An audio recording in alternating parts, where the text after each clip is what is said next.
Good afternoon, everyone. Welcome back to Auction for the Soul. I'm going to share a quick, short idea that I shared at my son's Sheva Berachot. I had the zchut of walking my son down the aisle and marrying him off to a young, beautiful young lady named Esther Falik. We're in the middle of Sheva Berachot, and it's been a whirlwind of fun and like all great things, exhausting. So Bezrat Hashem, may we be zochet to share in more and more smachot. So Parshat Toledot is one of my favorite parshiot.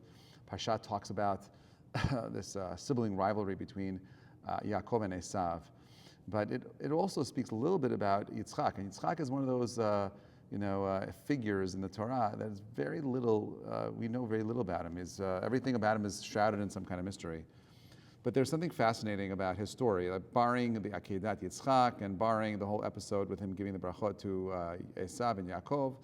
There's a small, short, little episode of Yitzchak digging up the wells of Avraham. That Avraham had dug up 3 wells, and the Philistines, not the Palestinians, but the Philistines, ancient Philistines, were occupying that area or living in that area, and the wells that Avraham had unearthed were stuffed up. And the question is, why on earth would you stuff up a well? Like, well was fresh water was a huge source of life. People needed it for their flock, for themselves, and so on and so forth. Why would anyone stuff it up?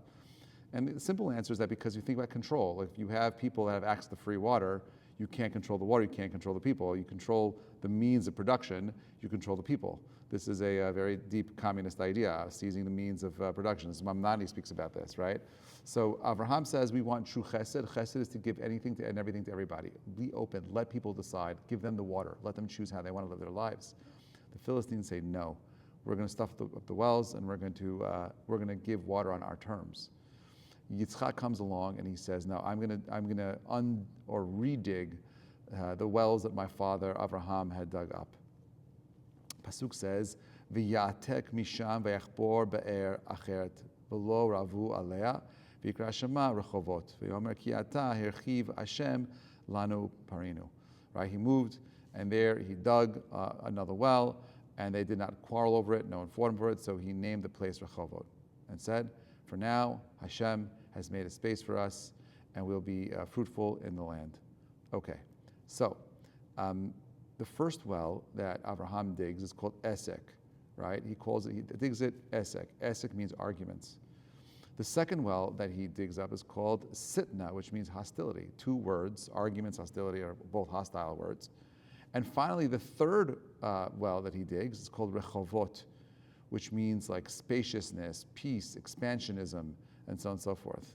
And the Chachamim point out that even though he's going through the arguments and the hostility, and he's going through the hardship, and it's difficult, Yitzchak does not give up.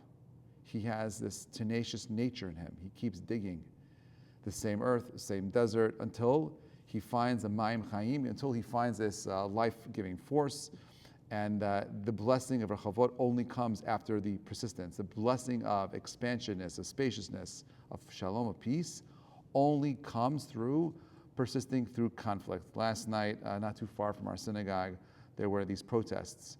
Horrible. People have the right to protest, but don't do it in front of a synagogue. Do it a block away. Write letters. Coming to intimidate people. You just want us to be afraid. We're not going to be afraid. We are the descendants of Yitzchak. Yitzchak was ready to be slaughtered, ready to sacrifice his life to do what is right. But he understood that through peace comes through a level of strength. We see arguments, we see hostility, we keep pushing through.